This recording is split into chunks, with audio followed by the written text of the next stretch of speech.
ಮೂರನೇದಾಗಿ ವಾಕ್ಯ ಹೇಳ್ತದೆ, ಆಗ ಯಾವಾಗ ನಾವು ದೇವರನ್ನ ನಂಬ್ತೀವೋ ಮೂರನೇದಾಗಿ ಆತನ ಅದನ್ನ ಸಾಗಿಸ್ತಾನೆ.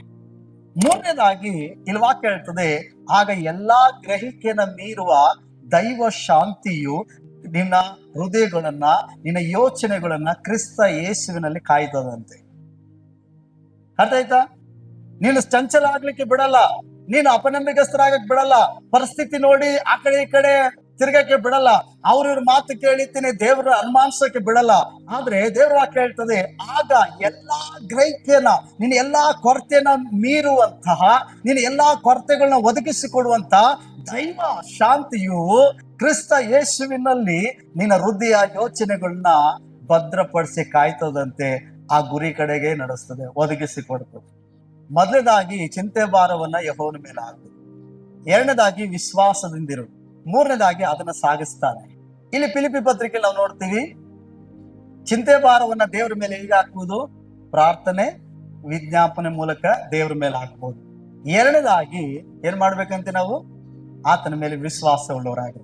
ಮೂರನೇದಾಗಿ ಆಗ ನಮ್ಮ ದೈವ ಶಾಂತಿ ನಮ್ಮ ಹೃದಯಗಳನ್ನ, ಯೋಚನೆಗಳನ್ನ ಕ್ರಿಸ್ತ ಯೇಸುವಿನಲ್ಲಿ ಕಾಯ್ತಾ ನಮ್ಮ ಅಗತ್ಯತೆಗಳನ್ನ ಪೂರೈಸಿ ನಡೆಸ್ತಾರೆ. ಆದ್ರಿಂದ ಪ್ರೇರೆ, ಯಾವ ಸಂಬಂಧವಾಗಿಯೂ ಚಿಂತೆ ಮಾಡದೆ ಸರ್ವ ವಿಷಯದಲ್ಲೂ ದೇವರಿಗೆ ನೀನು ಕೃತಜ್ಞತೆ ಸಲ್ಲಿಸುವಂತ ವ್ಯಕ್ತಿಗಳು ನಾವಾಗಿರ್ಬೇಕು. ಎರಡನೇದಾಗಿ ಪ್ರಾರ್ಥನೆ, ವಿಜ್ಞಾಪನೆ ಮೂಲಕ ನಮಗೆ ಬೇಕಾದನ್ನ ಆತನ ಮೇಲೆ ಆತನಿಗೆ ತಿಳಿಸುವರಾಗಿರ್ಬೇಕು. ಮೂರನೇದಾಗಿ ಆಗ ನಮ್ಮ ಜೀವಿತದಲ್ಲಿ ನಮ್ಮ ಹೃದಯ, ನಮ್ಮ ಯೋಚನೆಗಳನ್ನ ಚಂಚಲವಾಗಕ್ಕೆ, ಅಪನಂಬಿಕಸ್ಥರಾಗಕ್ಕೆ ಬಿಡದೆ ಕ್ರಿಸ್ತ ಯೇಸುವಿನಲ್ಲಿ ಅದು ನಮ್ಮನ್ನ ಕಾಯ್ತದೆ. ಹಲ್ಲೆಲೂಯಾ. ಹಾಗಾದ್ರೆ ಚಿಂತೆಯಲ್ಲಿ ಇದ್ದೀರಾ? ಯಾವುದೋ ಒಂದು ಚಿಂತೆ ನಿಮ್ಮನ್ನ ಕಾಡ್ತಾ ಇದೆಯಾ? ಚಿಂತೆಯಲ್ಲಿ ಮುಳುಗಿ ಹೋಗಿದ್ಯಾ? ಅಲ್ಲಿಂದ ಬರ್ಲಿಕ್ಕೆ ಒಂದೇ ಮಾರ್ಗ, ಯೇಸು ಕ್ರಿಸ್ತನ ಮೇಲೆ ನೀನು ವಿಶ್ವಾಸ ಇಡಬೇಕು. ಯೇಸು ಕ್ರಿಸ್ತನ ಪೂರ್ಣ ಹೃದಯದಿಂದ ವಿಶ್ವಾಸ ಇಡದೆ ಹೊರತು, ನಿನ್ನ ವಿಶ್ವಾಸದ ಮಾರ್ಗವನ್ನು ಸರಿಪಡಿಸ್ಕೊಳ್ಳದೆ ಹೊರತು ಅಲ್ಲಿಂದ ಹೊರಗಡೆ ಬರಕ್ಕಾಗಲ್ಲ. ಹಲ್ಲೆಲೂಯಾ. ನಮಗಿರುವಂತದ್ದು ಒಂದೇ ಒಂದು, ನೀನು ಪ್ರಾರ್ಥನೆ ಮಾಡ್ತಾ ಇದ್ದೀಯ, ಅಯ್ಯೋ ನಾನು ಪ್ರಾರ್ಥಿಸ್ತಿದ್ದೀನಿ, ಉಪವಾಸ ತೆಗೆದು ಪ್ರಾರ್ಥನೆ ಮಾಡ್ತಿದ್ದಿ, ಇಲ್ಲ ಅಂತ ಹೇಳ್ತಿಲ್ಲ. ಆದ್ರೆ ನಿನ್ನ ಪ್ರಾರ್ಥನೆಗೆ ಉತ್ತರ ಬರ್ಬೇಕಂದ್ರೆ ನೀನು ಆತನ ಮೇಲೆ ವಿಶ್ವಾಸ ಇಡಬೇಕು. ನಿನ್ಗೆ ಏನ್ ಅವಶ್ಯಕತೆ ಇದೆಯೋ, ಯಾವ್ದಕ್ಕಾಗಿ ಪ್ರಾರ್ಥನೆ ಮಾಡಿದ್ಯೋ ಅದು ದೇವರು ಮಾಡಬಲ್ಲ ಅನ್ನೋದನ್ನ ನಾವು ನಂಬಬೇಕಾಗೈತೆ. ಹಲ್ಲೆಲೂಯಾ. ನಮ್ಮ ನಂಬಿಕೆ ಮಿಶ್ರಣ ಮಾಡ್ಕೊಳ್ಳದೆ ಪ್ರತ್ಯೇಕ ಪಡಿಸಿಕೊಂಡು ಕ್ರಿಸ್ತನ ಮೇಲೆ ಮನಪೂರ್ವಕವಾಗಿ ವಿಶ್ವಾಸನ ಇಡಬೇಕಾಗಿದೆ. ಹಲ್ಲೆಲೂಯಾ. ಆಗ ದೇವರ ಕಾರ್ಯಗಳು ನಿನ್ನ ಜೀವಿತದಲ್ಲಿ ಕಾಣಲಿಕ್ಕೆ ಸಾಧ್ಯ, ದೇವರ ಬಿಡುಗಡೆಗಳು ನಿನ್ನಲ್ಲಿ ಕಾಣಲಿಕ್ಕೆ ಸಾಧ್ಯ. Hallelujah, hallelujah.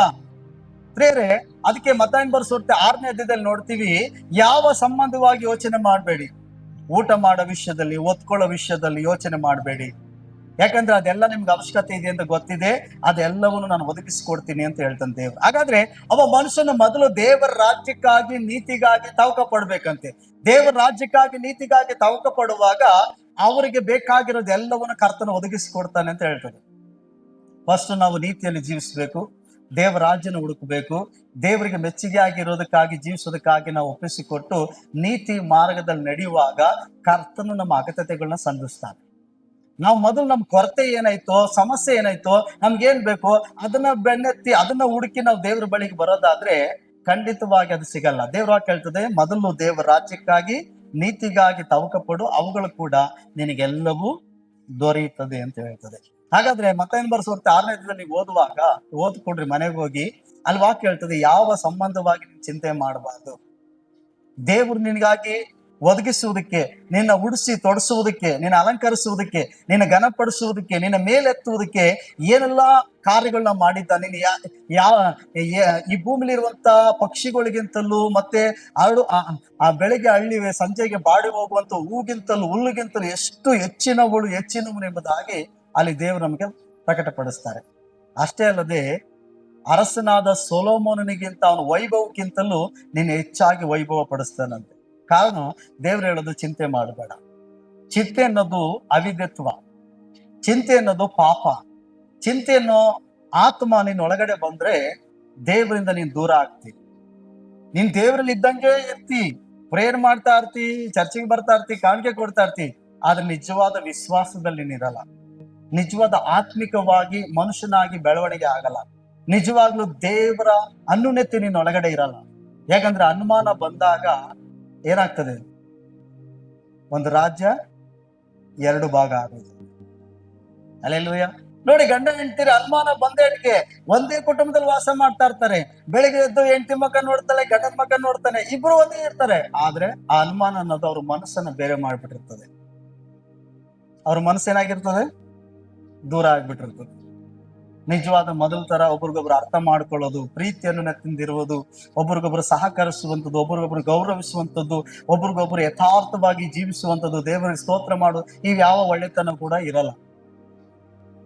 ಸಮಾಜ ದೃಷ್ಟಿಯಲ್ಲಿ, ಜನರ ದೃಷ್ಟಿಯಲ್ಲಿ ಇಬ್ರು ಗಂಡ ಹೆಂಡತಿ ಚೆನ್ನಾಗಿದ್ದಾರೆ ಅಂತ ತಿಳ್ಕೊಳ್ತೀವಿ ಅವ್ರು ನೋಡುವಾಗ, ಯಾಕಂದ್ರೆ ಒಂದೇ ಕುಟುಂಬದಲ್ಲಿ ಇರ್ತಾರಲ್ಲ ಅದಕ್ಕೆ. ಆದ್ರೆ ಮನಸ್ಸು ಬೇರೆ ಆಗಿರ್ತದೆ. ಆ ಮನಸ್ಸು ನಾವು ನೋಡಲ್ವಲ್ಲ, ಹೌದಲ್ವ ಪ್ರೇರೆ? ಅದಕ್ಕೆ ಚಿಂತೆಯನ್ನು ಆತ್ಮ ನಿಮ್ಮ ಒಳಗಡೆ ಬರುವಾಗ ಕ್ರಿಸ್ತನಿಂದ ನಿಮ್ಮನ್ನು ಬೇರ್ಪಡಿಸ್ತದೆ. ಅದಕ್ಕಾಗಿ ಚಿಂತಿಸೋದನ್ನು ಕಮ್ಮಿ ಮಾಡು, ಪ್ರಾರ್ಥನೆ ಮಾಡೋದನ್ನ ಜಾಸ್ತಿ ಮಾಡಬೇಕು. ಅಲ್ಲೆಲ್ಲೂಯ್ಯ. ಚಿಂತಿಸೋದನ್ನು ಕಮ್ಮಿ ಮಾಡು, ದೇವರನ್ನು ಸ್ತುತಿಸೋದನ್ನು ತಿಳ್ಕೊ ಜಾಸ್ತಿ ಮಾಡ್ಬೇಕು. ಅಲ್ಲೆಲ್ಲೂಯ್ಯ. ಯಾವಾಗ ನಾವು ಚಿಂತಿಸೋದನ್ನ ಕಮ್ಮಿ ಮಾಡಿ ದೇವರ ಸ್ತುತಿ, ದೇವರ ಪ್ರಾರ್ಥನೆಯನ್ನ ಹೆಚ್ಚಾಗಿ ಮಾಡ್ತೀವೋ, ಆಗ ಕ್ರಿಸ್ತ ಯೇಸು ನಮ್ಮನ್ನ ಎಲ್ಲವುಗಳಿಂದ ರಕ್ಷಿಸಿ, ಸಂರಕ್ಷಿಸಿ, ನಮಗೆ ಬೇಕಾಗಿರೋದು ಒದಗಿಸಿಕೊಟ್ಟು ನಮ್ಮನ್ನು ಉನ್ನತವಾಗಿ ನಡೆಸ್ತಾನೆ. ಅಲ್ಲೆಲ್ಲೂಯ್ಯ.